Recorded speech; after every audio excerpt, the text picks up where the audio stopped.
Si vous souhaitez créer une newsletter afin de faire parvenir à vos clients vos dernières actualités directement par mail, nous vous proposons de suivre cette formation afin de voir les différentes étapes à suivre pour réaliser une newsletter sous Photoshop CS6.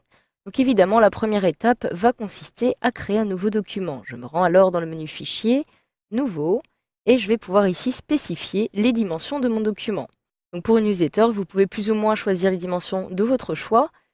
Toujours est-il qu'une newsletter va comporter des zones d'écriture. Je vous conseille alors de choisir un format en portrait. Je vais donc me rendre par exemple dans les paramètres prédéfinis afin de retrouver papier format international et de choisir un format A4. Je clique alors sur OK pour valider et j'ai donc désormais la zone sur laquelle je vais pouvoir travailler pour ma newsletter. Donc par exemple, je vais pouvoir commencer par créer un petit fond à l'aide de l'outil de rectangle qui se trouve ici. Donc je réalise un clic droit dessus pour sélectionner le rectangle. Je vais choisir ici une couleur blanche. Contour, je vais choisir de sélectionner aucun contour. Et je vais créer maintenant un rectangle ici qui va me permettre de réaliser comme un petit cadre sur ma newsletter. Donc j'ai mon rectangle qui est réalisé. Alors évidemment, blanc sur blanc, on ne le voit pas. Je vais donc maintenant double-cliquer dessus, sur ce calque, afin de retrouver ombre portée. Lorsque je clique ici, je peux décider de lui appliquer un petit peu de relief. Donc en choisissant ici, par exemple, différentes particularités relatives à cette ombre portée. Je vais conserver un mode de fusion produit et une ombre de couleur noire avec une opacité plus ou moins inférieure, admettons ici, voilà, à 39%. En dessous, je peux maintenant spécifier la distance. Je conserve 5 pixels. L'angle, je vais choisir un angle à 90. Je vais conserver une grosseur de 0 et une taille un peu supérieure cette fois-ci qui va aller, admettons ici, à 18 pixels. Donc voilà, je peux maintenant cliquer sur OK pour valider et j'ai désormais un cadre qui apparaît comme fond et comme base sur laquelle je vais pouvoir travailler. Donc je clique à nouveau sur ce calque-ci. Je vais maintenant pouvoir commencer par insérer des images sur ma newsletter. Donc je me rends dans Fichier, puis Importer. Et ici sur mon bureau, je dispose de 2 photos que je souhaiterais insérer. Je clique alors sur la première pour la sélectionner, puis Importer. Je peux donc décider de la réduire en maintenant la touche Maj enfoncée, de façon à conserver les proportions. Voilà. J'appuie sur Entrée pour valider. Et à l'aide de l'outil déplacement, je peux décider de la placer à ce niveau-ci, par exemple, de mon écran. Je peux maintenant insérer ma deuxième photographie en procédant de la même façon. Fichier, Importer. Je retrouve ma photo ici. Je peux la déplacer de façon à la placer dans l'angle ici. Et tout en maintenant Maj enfoncé, je peux la réduire un petit peu comme ceci. J'appuie sur Entrée pour valider. La dernière image que je vais pouvoir insérer va être le logo de mon entreprise. Je procède de la même façon. Je retrouve mon logo ici. Je le réduis à nouveau. Et je vais pouvoir décider de le placer maintenant ici, tout en haut de mon écran. J'appuie alors sur Entrée pour valider. Et voilà, je vais maintenant pouvoir continuer par compléter les différents éléments. Donc, par exemple, en laissant la place à mon site internet, je vais réaliser un petit bandeau noir en bas à l'aide de l'outil rectangle. Je vais choisir un fond noir en cliquant ici. Voilà, pas de contour. Et je vais sélectionner cette zone-ci qui va me permettre de créer un rectangle noir sur lequel va se trouver l'adresse de mon site internet. Je vais maintenant sélectionner l'outil texte.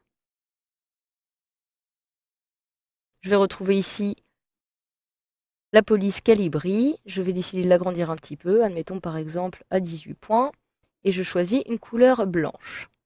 Je clique sur OK. C'est alors mon texte www.domotique.fr. Je clique ici pour valider. Je vais pouvoir déplacer mon texte en le plaçant par-dessus le rectangle. Celui-ci apparaît. J'appuie à nouveau sur T pour le sélectionner et le modifier. Voilà, je le sélectionne et je vais décider d'agrandir la taille, par exemple, à 36 points. Je le centre à nouveau. Et je vais maintenant procéder de la même façon en spécifiant ici le titre de cette newsletter. Donc je vais présenter les nouveautés du mois. Je vais donc réaliser de la même façon 2 petits bandeaux. toujours avec de l'outil rectangle, en choisissant ici une première couleur dans ma petite palette, telle que celle-ci par exemple. Je réalise ici un petit encadré et je vais en réaliser par la suite un deuxième. Mais pour le deuxième, je vais modifier la couleur. Je me rends alors ici et je vais saisir, je vais sélectionner une couleur plutôt orangée, comme celle-ci. Voilà, j'ai donc mes deux encadrés qui apparaissent. Je peux à tout moment décider de les modifier. Donc, par exemple, celui-ci, je vais réaliser un CTRL-T et décider de l'incliner légèrement pour lui donner un effet original. Je vais le placer ici. J'appuie sur Entrée pour valider et je peux saisir maintenant mon texte par-dessus sur les deux petits bandeaux. Donc le premier encadré va comporter les nouveautés. Je vais choisir de modifier la police en sélectionnant ce style de police-ci. Je conserve une couleur blanche et je clique ici afin de saisir cette fois-ci les nouveautés. Voilà, je le sélectionne à nouveau. Je vais agrandir la police comme ceci et décider par exemple d'appliquer du gras à ma police. Je referme, je déplace en sélectionnant l'outil correspondant mon texte sur le petit encadré. Alors évidemment, le bandeau orange doit apparaître par-dessus. Je le déplace donc comme ceci. Je vais maintenant pouvoir saisir mon texte. Je saisis alors du mois. Je vais réduire un petit peu cette taille-ci. Voilà, je vais le placer ici. Je réalise maintenant un CTRL-T afin de le redimensionner comme ceci. J'appuie sur Entrée et je vais maintenant pouvoir tout simplement décider d'insérer mon texte. Celui-ci va se baser tout simplement sur le dossier de presse qui est actuellement ouvert. Je le retrouve alors ici. Je peux par exemple sélectionner le texte qui m'intéresse. Je réalise un clic droit, copier. J'appuie sur le bouton démarrer de mon clavier pour retourner sur mon logiciel Photoshop. Et maintenant, si je me rends dans texte, je peux ici choisir la police que je souhaite appliquer à mon texte. Je retrouve alors par exemple la police Calibri. Je vais réduire la taille à 12 points. Et je vais maintenant réaliser un clic et en maintenant enfoncé afin d'insérer mon texte à l'intérieur. Je crée donc un petit paragraphe, je réalise un clic droit, coller, et je viens donc de coller mon texte. Je le sélectionne pour modifier la couleur, afin de choisir une couleur noire. Je clique sur OK et mon texte apparaît ici. Je peux maintenant le mettre en forme, tout simplement en créant des paragraphes. Donc pour cela, je réalise un zoom avant, avec de mon raccourci clavier, et je vais maintenant réaliser des paragraphes afin de séparer les trois parties de mon texte. Donc voilà, maintenant mon texte apparaît ici, je réalise un zoom arrière. Je vais peut-être augmenter un peu plus la taille, en la plaçant à 14.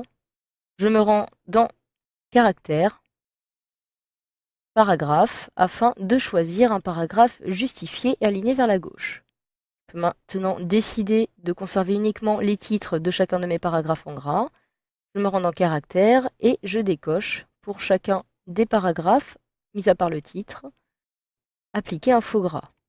Je ferme cette petite fenêtre. Je clique ici pour valider le tout. Je réalise un zoom arrière. Et voilà, ma newsletter est désormais créée et vous savez donc désormais maintenant comment procéder pour en réaliser une avec Photoshop CS6.